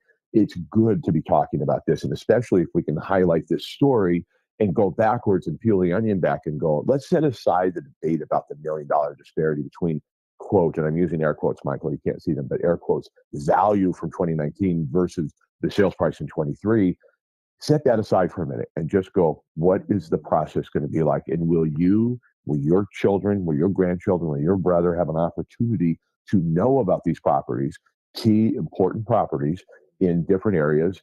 Will they have an opportunity to know about them before you find out, oh, you mean that sold? Oh, I didn't even, Oh, that's Right. interesting. I would have made a bid on or that. did some Politico in the know get first crack at it when nobody else knew about it? Right. I mean, I think that's Yeah, the implication. exactly. And like you said, Yes. that's the assumption most people feel is that, the people with it's not what you know, it's who you know. And if you get the heads up first and can sneak in there and get it, it's all fair in love and war. And I think I agree with you. I think that the process definitely should have been the bigger story here. Yeah, and maybe there's nothing to see there. Maybe that's why it's not in the story. Maybe the public process was followed. People knew about it, didn't want to bid. Like, do you really want to own a beleaguered parking lot in downtown? I don't. Thank you.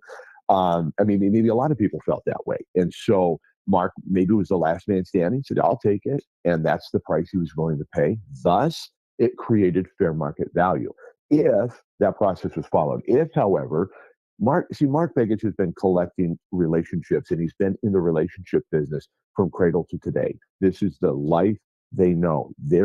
He was born into politics. He was born into an advantaged, dare I say, privileged relationship with the public through politics. His father, mother, this is their business. This is their stock and trade. And so as a result of that, there's this appearance that this stinks to high heaven because here's a Politico, getting this sweetheart deal. So the onus should have been on him to make sure that it was public, notorious. There was no mistaking that this never should have been a story if Mark had been following his P's and Q's. And I interviewed Mark a few years back, and the first thing I said to him after we visited for a couple of moments is, "Man, I really didn't want to like you. Because I don't. And I don't like your politics. Oh, but yeah. You are a pretty nice guy." So you could get him in a room and he could, next thing you know, you're like, "Wait a minute, did I just give him my car? What happened?" Yeah, I mean, he's that smooth an operator. Yeah, no, I've interviewed him several times on the program, and he's a very personable, very charismatic, very nice guy in person. Totally disagree with his politics, but that's that's where we're at. Okay, Chris Story giving us his insight on this whole thing happening with the Mark Begich and the parking lot issue. I just kind of wanted a little bit bigger insight into it. I wish Nat had written more about the process, just like you said. I think that that would make more sense. But we're going to move off of this. We're going to get our weekly life coaching lesson here in just a second. Chris Story continues with us. The Michael Duke Show, common sense, liberty-based, free thinking radio.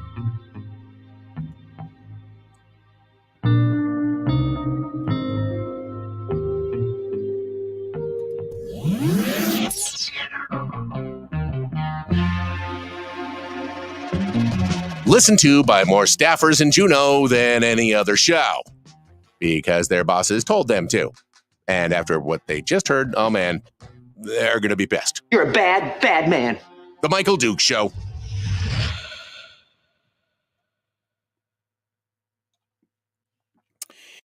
Okay, Chris Story joins. Chris Story and Reagan. Man, that dog has got some sinus issues, man. I just... You can hear it snoring. Can I hear it snoring? It's as loud as you are.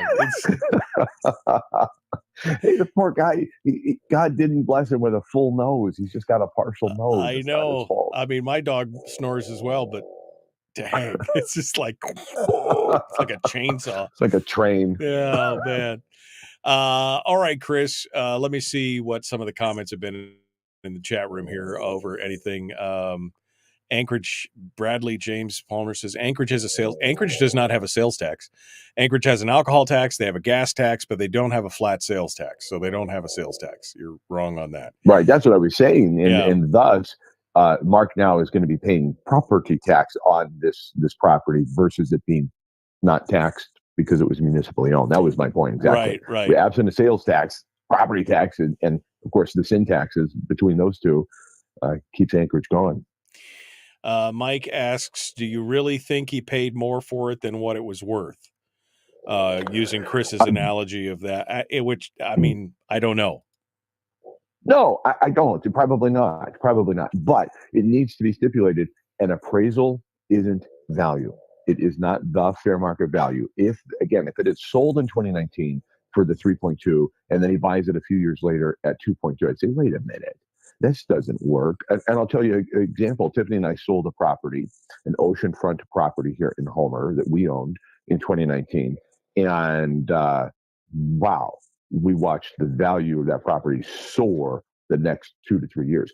But again, we sold it. We didn't appraise it in 2019. We actually sold it, setting the benchmark of value, achieving fair market value, and then watched our perception of value go through the roof over the next 2 to 3 years. So this is different because they got an appraisal in 2019. So again, I just don't want to conflate the two. Appraisals are not necessarily fair market value. It's one person's opinion in that moment in time. Right. Denise says, wait a second, where was it? Right here. Denise says, hello, I've been saying I don't trust him from the beginning, talking about Mark Begich.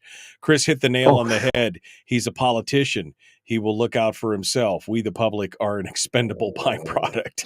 And I mean, I think that is the perception of many politicians. There's always there's that one book that I think it was John Fund or somebody who wrote the book, but basically it examined I think every person who was in Congress at the time and basically their net worths when they started and their net worths at the time or when they got out of Congress. And you go to Congress making $50,000 a year and you come out a multimillionaire.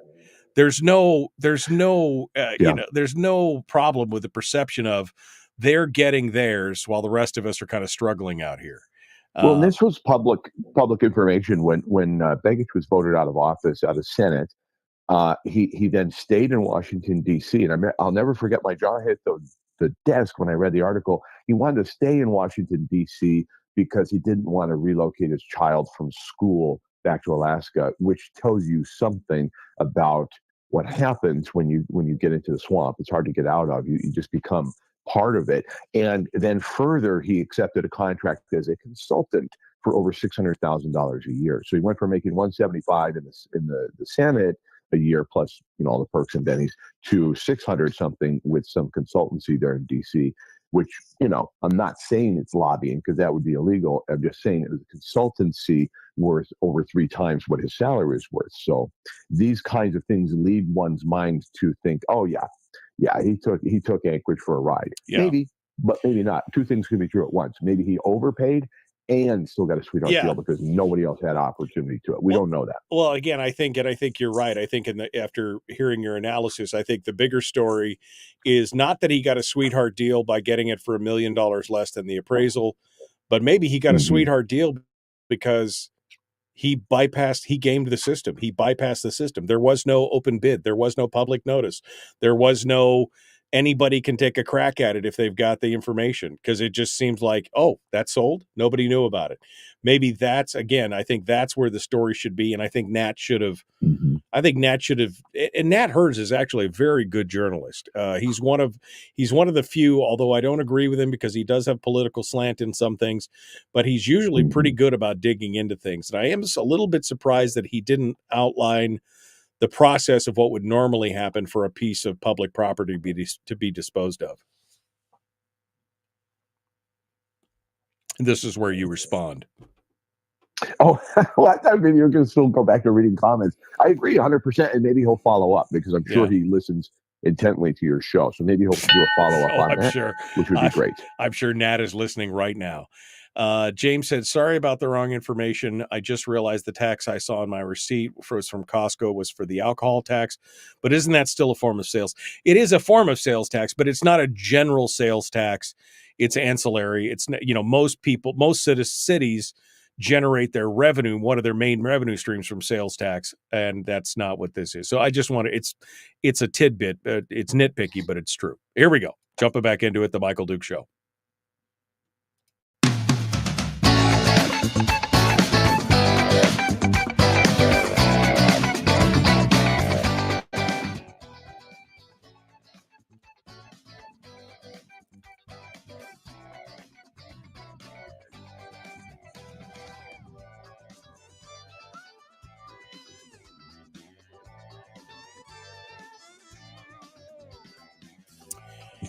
Okay, welcome back to the program. Chris Story is our guest, and I realized just this second that I neglected to ask him what our topic is going to be for our life coaching lesson today. So I guess we'll just do that. I guess we'll just do that right now to figure out. Mr. Story, what are you teaching us today?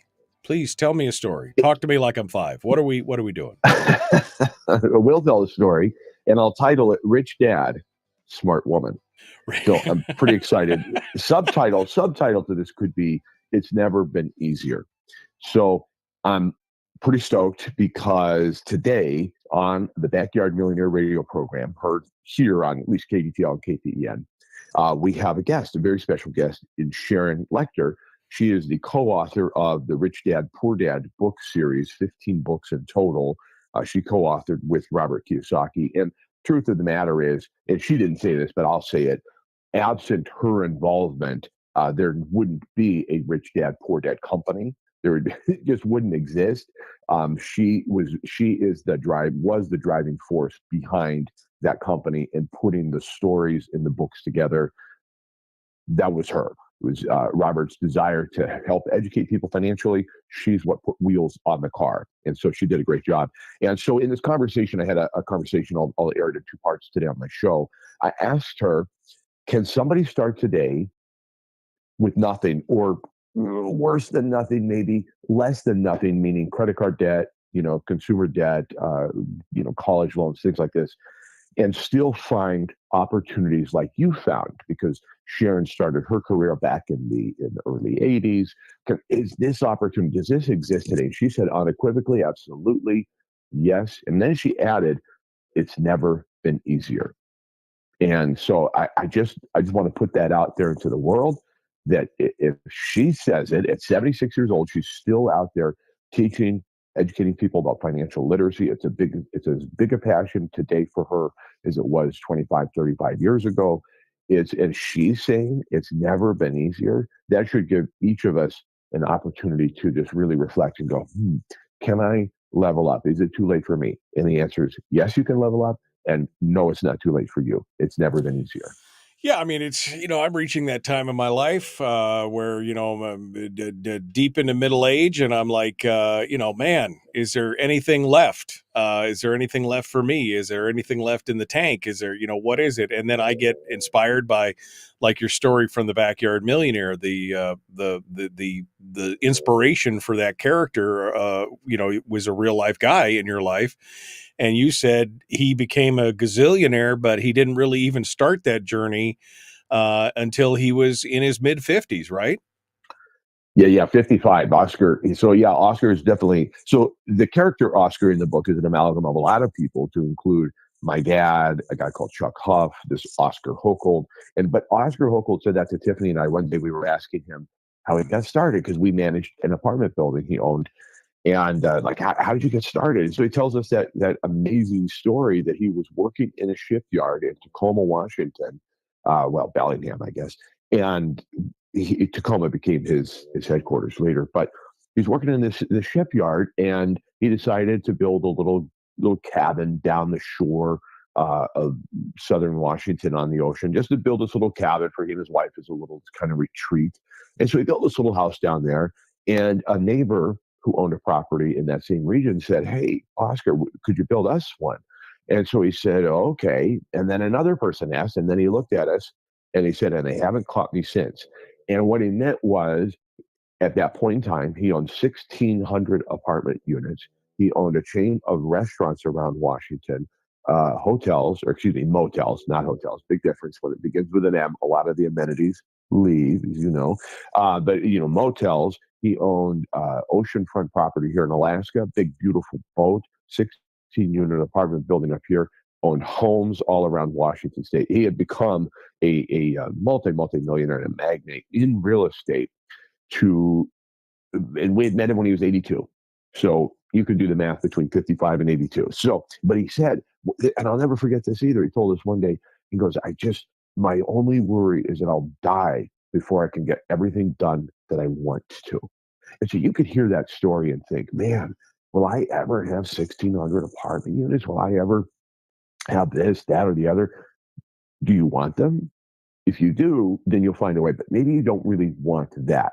So what did Oscar want? Well, he knew very definitively what he wanted to achieve, before he died, and he would die in his mid-90s, by the way. Spoiler alert, he did die. But the point is, you need to know what you want and not compare or continue to move the goalpost.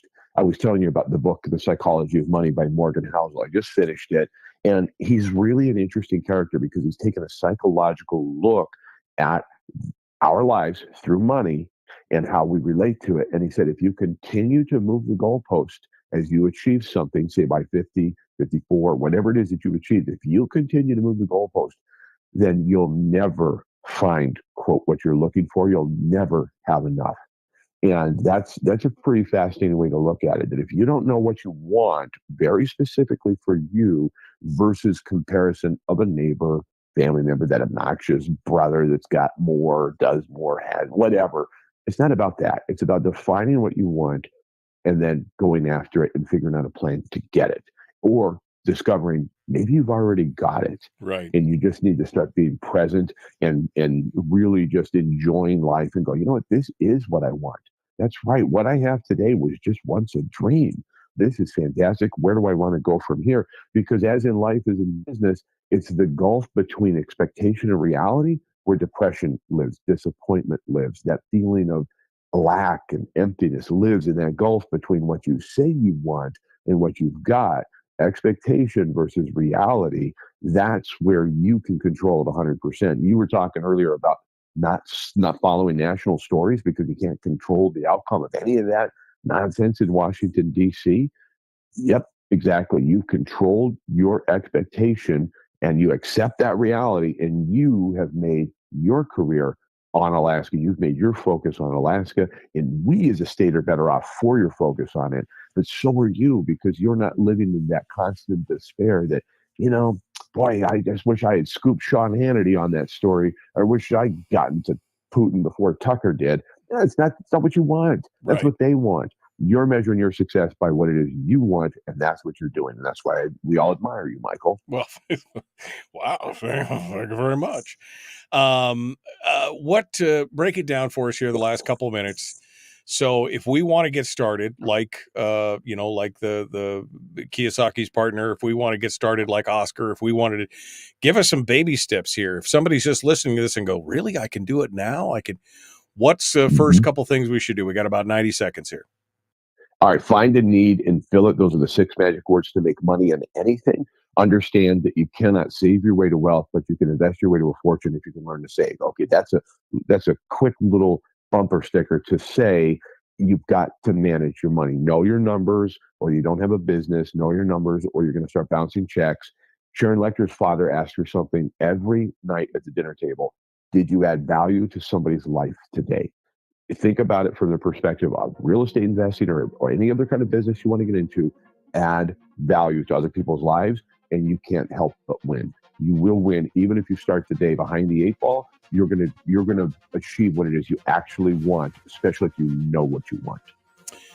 Chris Story, the man from Homer. Thank you, my friend, for all your insight today, both on the real estate front and on the self-help front. I appreciate you coming on board. As always, my pleasure. It's a pleasure. Your dog must have woke up because I can't hear it snoring anymore. We're going to be back with more. Hold the line for a sec, Chris. We're going to be back with more tomorrow, folks. Firearms Friday. Be kind. Love one another. Live well.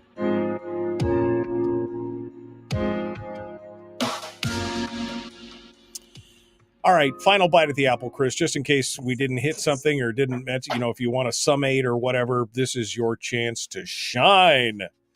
Now's your time.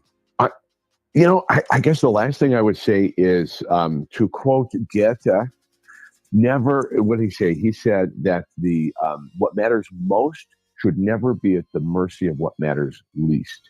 And so if we look at our life that way and say, where's our focus? Where's our attention? Is it on stuff that really matters? Or are we putting most of our time and attention and focus on things that really do not matter, or at least they matter least in the hierarchy of life? But understanding what you want, as I look around my library, I'm so proud of this. This is amazing. This is gorgeous. But I can then go onto YouTube and find one of those AI-generated backgrounds with some nice jazz and a little bit of snowfall through the windows and look at that and go, oh, my God, Now, that's a beautiful library. Oh, wow. I'll never have, will I ever have something like that? And so just that's a stupid, simple comparison of it doesn't matter. I love the one I've got. This is amazing. And so it's not a matter of settling and just saying, hey, compromise with yourself and settle for what you've got. But are you sure that it's not what you want already? What if you already had the keys to the kingdom in your hand and you just didn't realize it? And I suggest that a lot of us are further ahead than we give ourselves credit for. And it's that, again, that living in the gulf between or the valley between expectation and reality is where deals in business fall apart, but also where we can fall apart as humans in just analyzing ourselves and going, we're so far from where I thought I would be at this age. Right. Man. It's a mindset for sure. You need to find an interior decorator and tell him you want dark academia. That's the look that you're looking for, that dark academic wood. You need to remodel your library and then you'll be satisfied. So, all right, my friend. Thank you for setting an expectation for me, Michael. I'm always here. Find yourself an interior decorator. Dark academia. All right, my friend. Thanks for coming on board. I appreciate it. We'll talk to you next week. It was fun. Catch you later. All right, folks. Out of time. Gotta go. The Michael Duke Show. Common sense, liberty-based, free thinking radio.